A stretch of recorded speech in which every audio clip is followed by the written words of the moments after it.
Bismillah, alhamdulillah, wassalatu wassalamu ala rasulillah Sayyidina Muhammad bin Abdullah wa ala alihi wa sahbihi wa man wala. Rabbi shrah li sadri wa yassir li amri wa ahlul 'uqdatam min lisani yafqahu qawli wa saddid lisani wahdi qalbi bihaqqi Sayyidina Muhammad sallallahu alaihi wasallam. Dusturukum ya ahla darki wa ya ahla al-batin wa ya ahla al-nawbati wa ya ahla al-nur. Amma ba'd. Hadirin yang dirahmati oleh Allah Subhanahu wa taala, alhamdulillah. Pada malam hari ini, hari Ahad, malam Senin, insyaallah akan kita mulai kajian rutin. Semoga dengan ini kita semua tertulis menjadi orang-orang yang memakmurkan masjidnya Allah, dan kita tertulis menjadi orang-orang yang melestarikan warisannya Nabi Muhammad, yakni ilmu agama, sehingga kita semua termasuk orang yang kelak di akhirat dimudahkan oleh Allah untuk menuju surganya Allah Subhanahu wa taala. Amin, Allahumma amin. Sebagaimana Nabi sallallahu alaihi wasallam bersabda, "Man salaka tariqan yaltamisu fihi ilman, sahalallahu lahu tariqan ilal jannah." Barang siapa yang menempuh suatu jalan, yaltamisu fihi ilman, di dalamnya dia mencari ilmu agama yang menjadi warisannya Nabi Muhammad, maka sahalallahu lahu tariqan ilal jannah, kelak di akhirat akan dipermudah oleh Allah. Sahala itu fi'il madhi, berarti berfaedah zamannya itu zaman madhi, sesuatu yang sudah terjadi. Padahal surga belum, akhirat belum kita alami, tapi Nabi mengatakan sahalallah. Ini menunjukkan litahaqquqil wuqu', menunjukkan bahwasanya pasti Allah Subhanahu wa taala akan mempermudah jalan orang yang di dunia suka mencari ilmu agama, hadir majlis semacam ini, dia berusaha istiqomah, menyempatkan waktu untuk hadir, maka kata Rasulullah, sahalallahu lahu tariqan ilal jannah, pasti Allah Subhanahu wa taala akan mempermudah jalannya kelak untuk sampai ke surga. Semoga kita termasuk orang-orang yang dipermudah oleh Allah tersebut. Amin, Allahumma amin. Lebih-lebih kita berkumpul selain di majelis ilmu, kita juga berkumpul di dalam salah satu rumah Allah, yaitu masjid.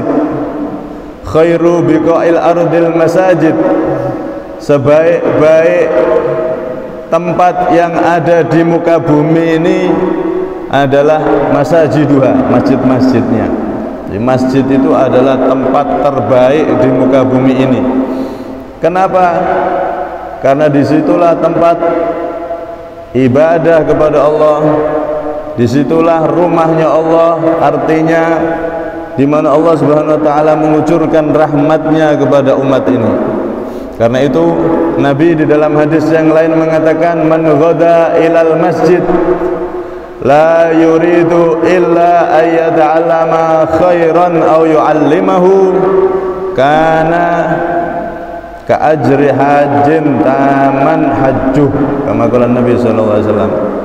Barang siapa yang dia pergi ke masjid tujuannya untuk belajar kebaikan, artinya belajar ilmu atau mengajarkan ilmu, datang dari rumah ke masjid tujuannya untuk belajar ilmu agama atau mengajarkan ilmu agama, maka kana lahu ka ajri hajin taman hajjuh, bagi orang tersebut akan diberi pahala seperti orang yang haji secara sempurna. Alhamdulillah.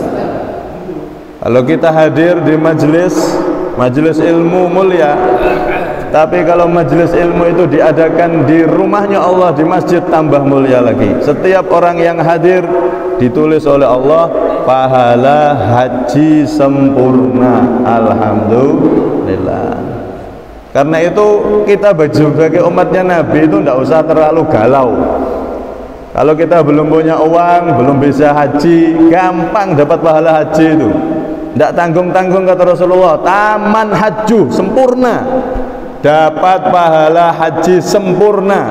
Apa? Salah satunya seperti ini, kita hadir dari rumah ke masjid untuk menimba ilmunya Nabi Muhammad, belajar bersama-sama tentang ilmunya Nabi Muhammad, maka ditulis oleh Allah dapat pahala haji sempurna.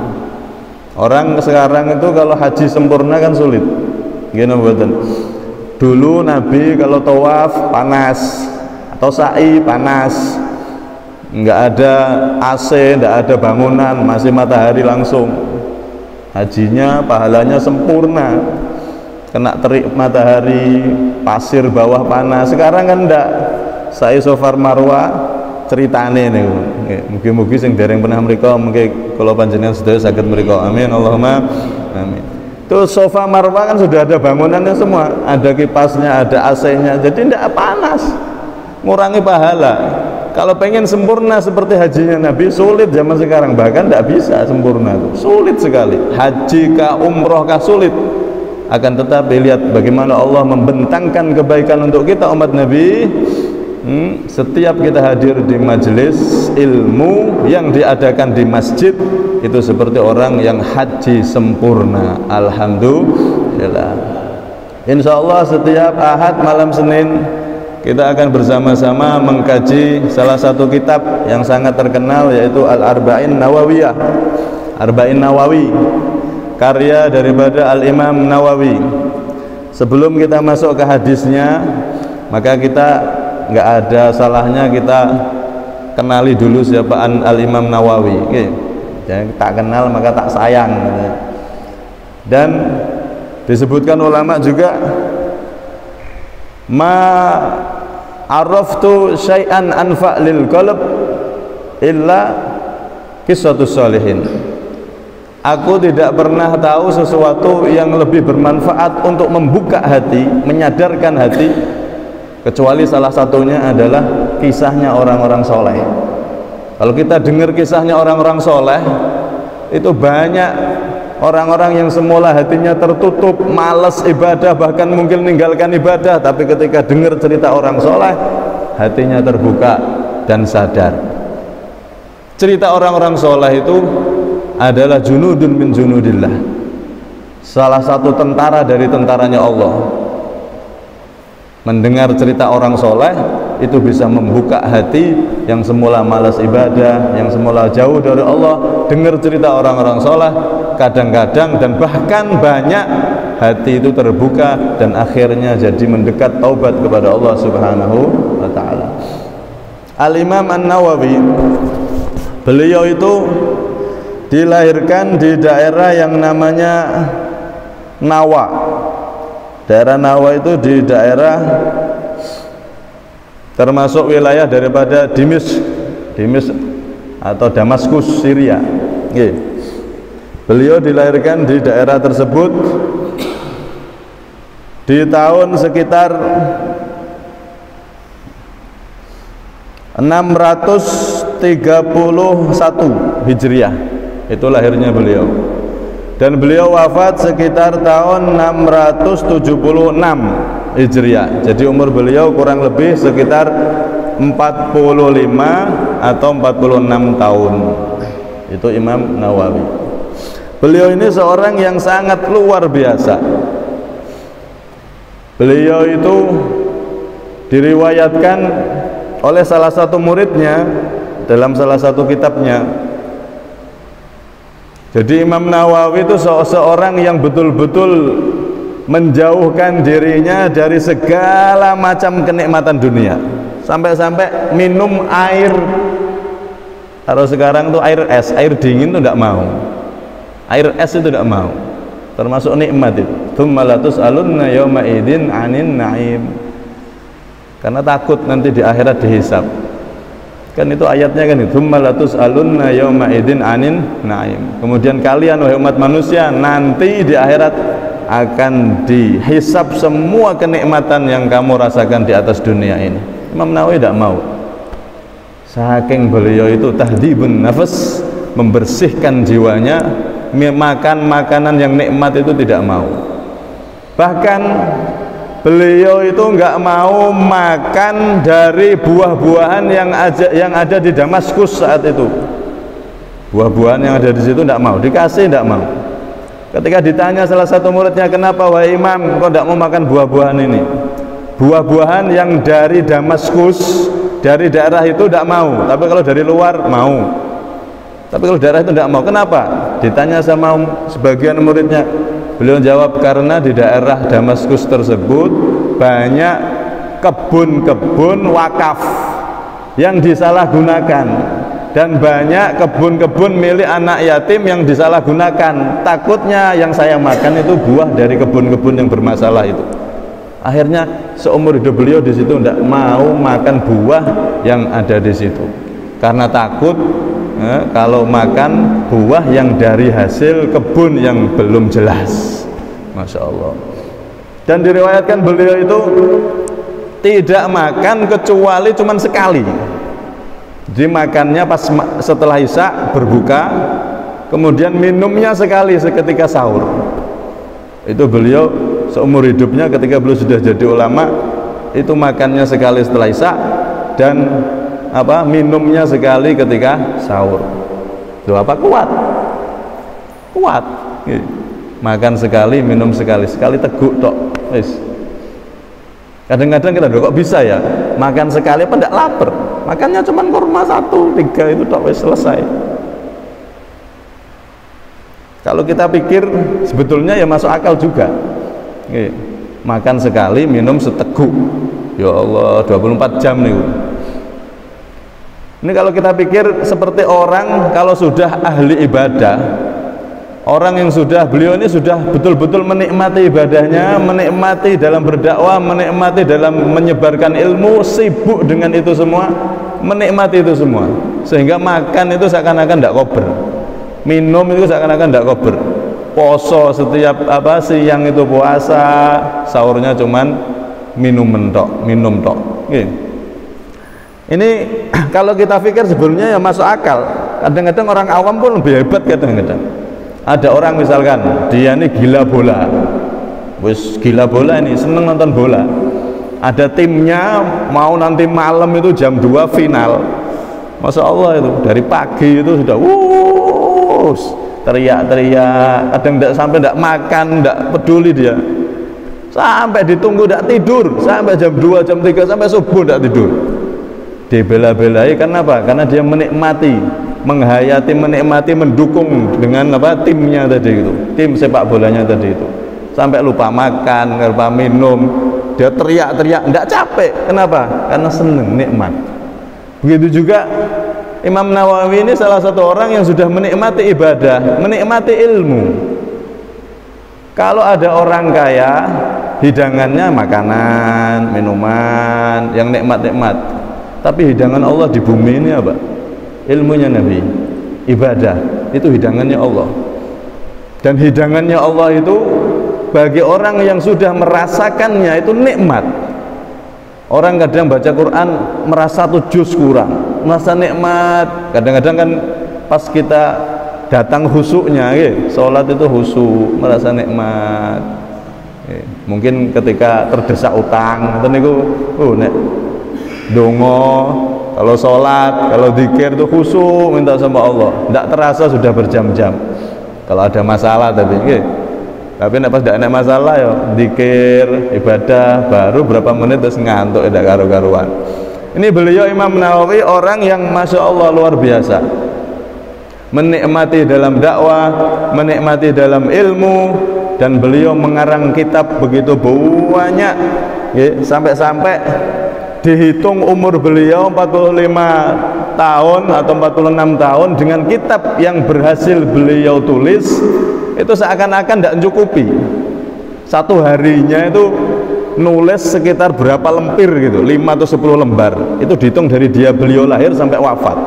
Jumlah kitab yang beliau tulis seumur hidupnya, kalau di total sama umurnya seakan-akan tidak cukup umurnya, saking banyaknya kitab beliau radhiyallahu anhu arda. Nah, beliau ini menjadi orang yang sangat besar. Itu ternyata rahasianya dari orang tuanya.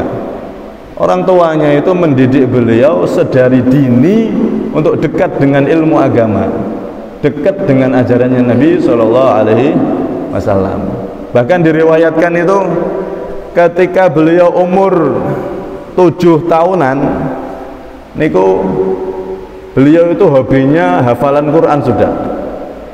Hafalan Quran sampai main sama temennya yang dibaca Al-Quran, sehingga teman-temannya itu tidak mau main sama beliau. Kamu ini main tidak asik, karena anak-anak sekarang kan gitu gitu. Yang keluar dari mulutnya lagu-lagu atau handphone, HP. Ini Imam Nawawi main sama teman-temannya, yang keluar dari mulut beliau Quran, sehingga teman-temannya tidak suka, bahkan diusir, jangan ikut main sama kami, nangis beliau pulang. Seperti itu terus, dari kecil hobinya baca Quran, hobinya ilmu, sehingga beliau ini akhirnya menjadi ulama yang besar, ahli hadis dan ahli fikih terutama. Sampai-sampai dikatakan idza qila syaikhon fil hadis fahuma al-Bukhari wal Muslim. Kalau ada kata-kata syaikhon, 2 guru besar dalam ilmu hadis, itu berarti yang dimaksud adalah Imam Bukhari dan Imam Muslim. Tapi kalau syaikhon fi ilmil fikih, ada kata-kata syaikhon, 2 guru besar dalam ilmu fikih, itu yang dimaksud adalah Al-Imam Nawawi dan Imam Rafi'i. Syaikhon ini dalam ilmu hadis Imam Bukhari Muslim, tapi dalam ilmu fikih Al-Imam An-Nawawi radhiyallahu anhu arda. Beliau ini orang yang luar biasa, dididik oleh ayahnya dari kecil, didekatkan dengan ilmunya Nabi SAW.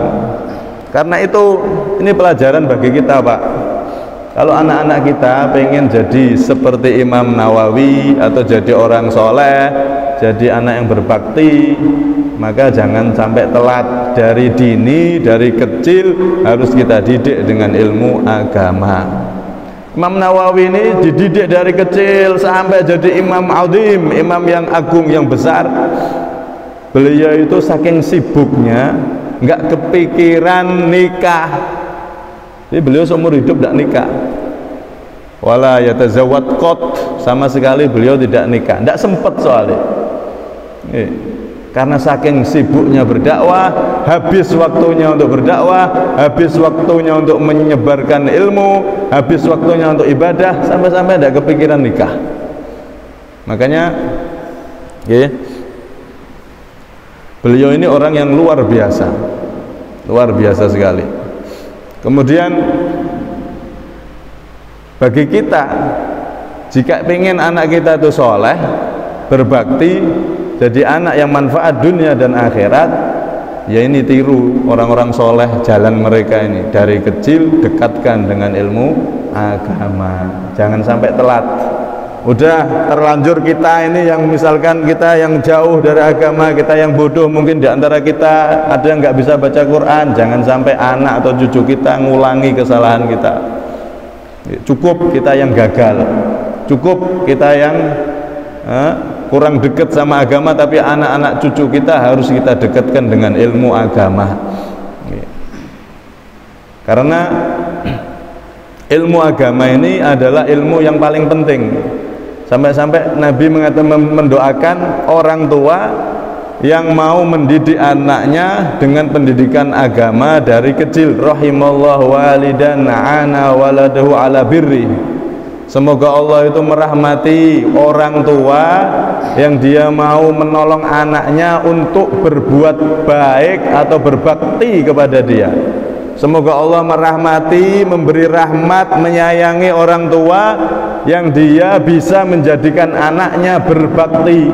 Dan anak berbakti itu tidak lain adalah dengan ilmu agama, pendidikannya Nabi Shallallahu Alaihi Wasallam. Sekarang itu di zaman akhir, orang kadang menyepelekan majelis ilmu semacam ini, disepelekan. Alah, apa hadir majelis itu, buang-buang waktu. Kita itu sekarang zaman sudah enak, pengen ilmu apa tinggal lihat di media sosial, di YouTube, ceramah apa aja bisa kita cari ilmu. Nah ini orang zaman akhir itu kadang kayak gitu, dikasih nikmat oleh Allah tapi malah seakan-akan mengkufuri nikmat tersebut. Jadi seakan-akan tidak perlu hadir majelis semacam ini, tidak perlu, sudah kita lihat ilmu di HP itu sudah ada semua. Ya benar, kalau cari ilmu itu dari HP sekarang alhamdulillah kita bisa dapat ilmu yang banyak dari HP kalau kita bisa memanfaatkannya. Tapi harus milih siapa yang ceramah, itu harus kita pilih, hati-hati jangan salah guru. Ilmu mudah didapat, akan tetapi dapat ilmu dari media sosial, dari HP, dari YouTube, lihat ceramah, itu beda sama yang hadir. Kalau yang hadir, satu dapat ilmu, nomor dua dapat pahala besar di sisi Allah, dapat pahala yang begitu besar.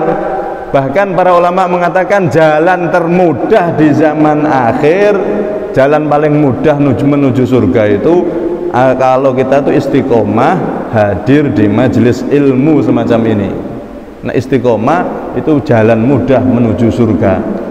Umpama ya, sampean dengar ada orang itu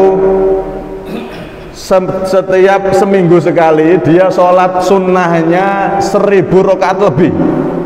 Ada si fulan ini dalam waktu seminggu dia tuh sholat sunnahnya 1000 lebih. Hebat nama betul, hebat ya. Kemudian terdengar lagi dia ini setiap seminggu sekali dia menjenguk orang sakit, di mana-mana dia jenguk, sampai 1000 lebih orang sakit dia jenguk. Hebat lagi, sholatnya begitu, orang sakit dijenguk sebanyak itu. Kemudian terdengar lagi dia ini kalau ada orang meninggal dimanapun dihadiri, sampai lebih dalam waktu seminggu itu lebih 1000 jenazah yang dia hadiri. Ini berarti orang soleh, luar biasa ini, pahalanya begitu besar, sholatnya ribuan dalam waktu seminggu. Kemudian dia menjenguk orang sakit 1000 lebih, kemudian dia menghadiri jenazah takziah 1000 jenazah lebih dalam waktu seminggu. Hebat ini orang, amalnya dalam seminggu begitu besar sekali.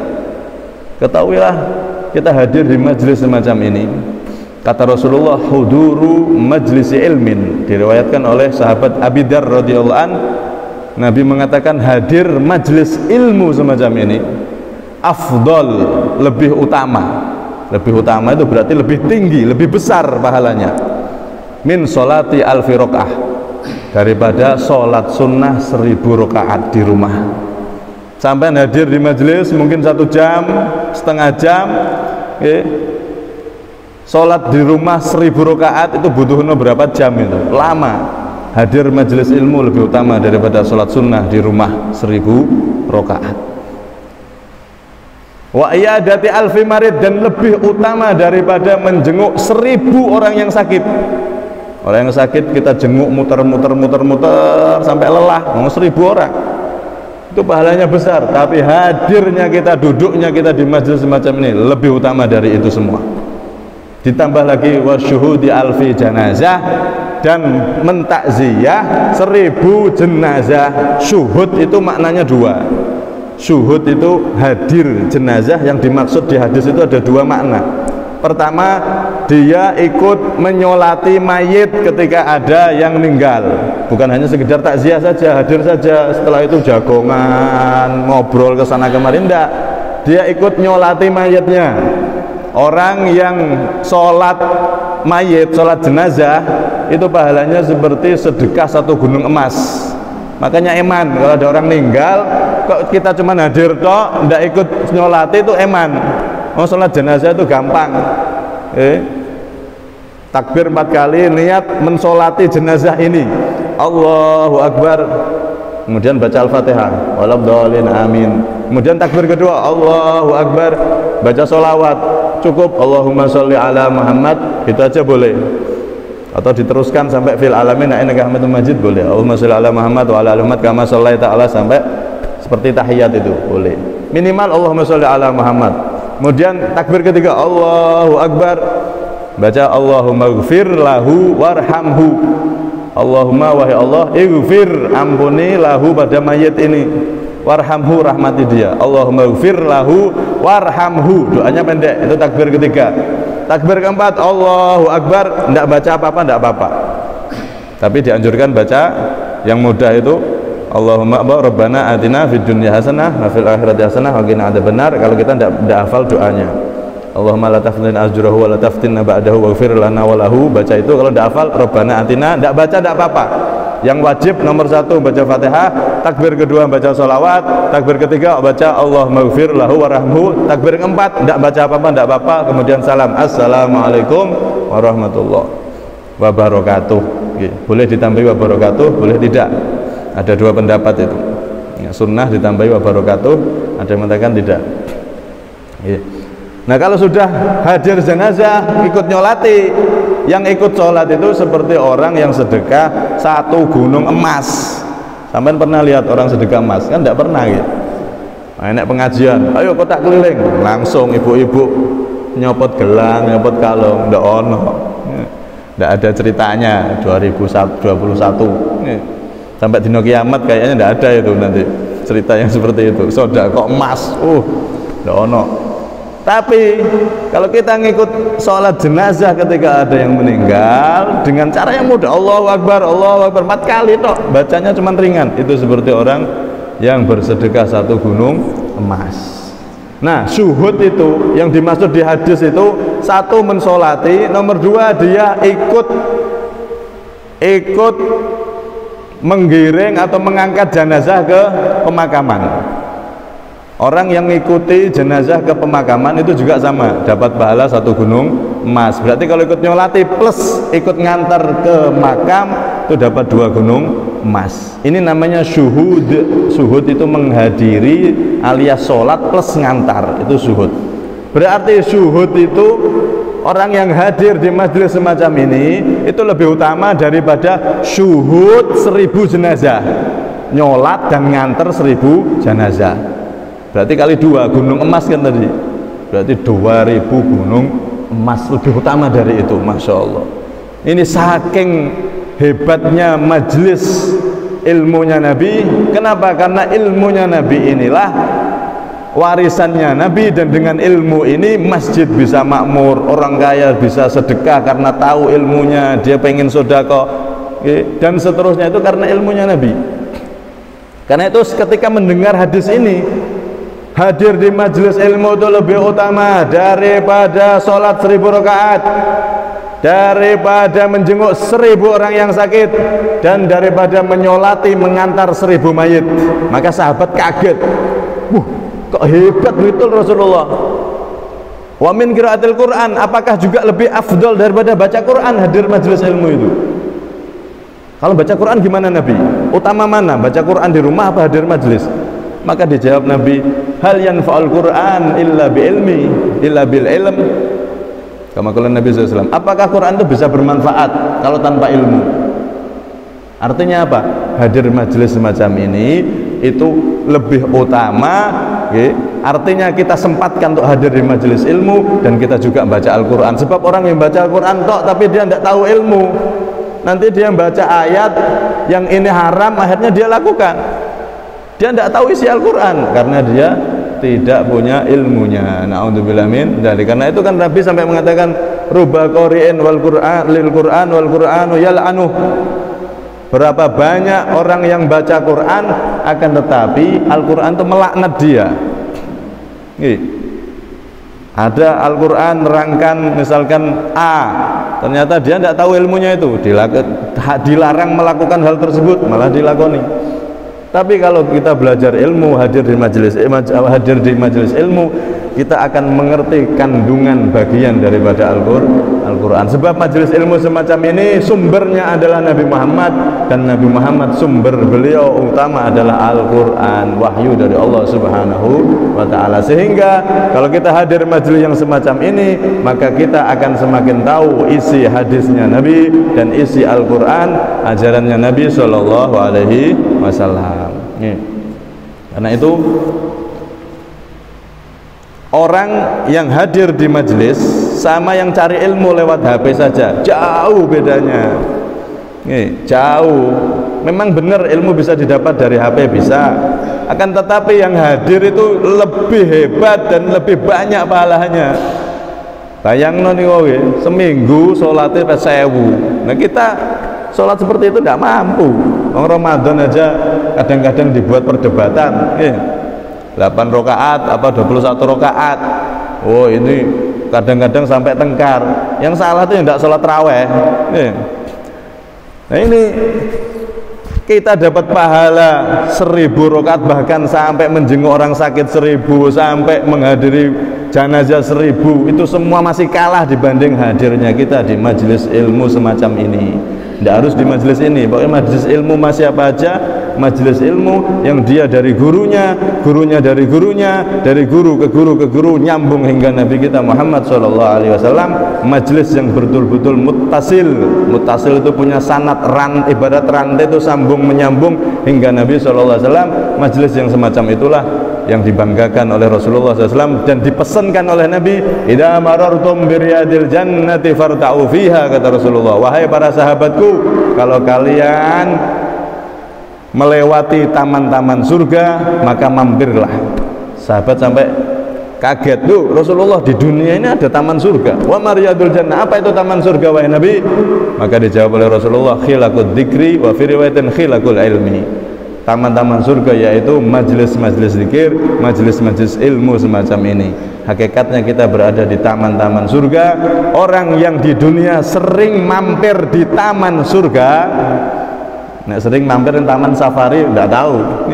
Sering mampir di taman surga, maka di akhirat akan mudah masuk surga. Ibarat rumah, kita sudah sering mampir di depan rumahnya, taman rumahnya, ya tinggal sebentar masuk ke rumahnya. Begitu juga surga ini ada taman-tamannya, taman-tamannya menjulur di muka bumi ini, yang tak lain adalah taman-taman ilmunya Nabi SAW semacam ini. Ini adalah taman-taman surga. Kata ulama, orang yang berusaha istiqomah hadir di majelis ilmu, berarti dia sudah istiqomah hadir di taman-taman surga, halaman-halaman surga, maka kelak di akhirat dia akan dengan mudah masuk ke surga tersebut. Semoga kita termasuk orang-orang yang dimudahkan oleh Allah untuk bisa sampai ke surganya Allah Subhanahu wa ta'ala. Amin, Allahumma amin. Misalnya kurang berapa nih? Orang 6 menit. Insya Allah Ahad malam Senin depan kita akan masuk pada pembahasan hadis yang pertama. Kita akan masuk pada pembahasan hadis yang pertama. Ini Isya kurang lebih 5 menit lagi. Semoga perkumpulan kita ini betul-betul jadikan perkumpulan yang diridhai oleh Allah Subhanahu wa ta'ala, dan semoga yang hadir, kita semua yang hadir khususnya, dan seluruh keluarga kita diberi panjang umur, sehat walafiat oleh Allah Subhanahu wa ta'ala, dan segala yang semua yang punya masalah dipermudah oleh Allah, diberi solusi oleh Allah, dan semua yang hadir semoga hajat-hajatnya dikabulkan oleh Allah Subhanahu wa ta'ala, dan semoga kelak ketika kita meninggal setelah umur yang panjang diakhiri dengan sempurna husnul khatimah, kamal husnul khatimah. Kita minta pada Allah semoga kita diberi kesempurnaan husnul khatimah. Amin Allahumma amin. Amin Allahumma amin. Hada minni wal afa minkum. Assalamualaikum warahmatullahi wabarakatuh.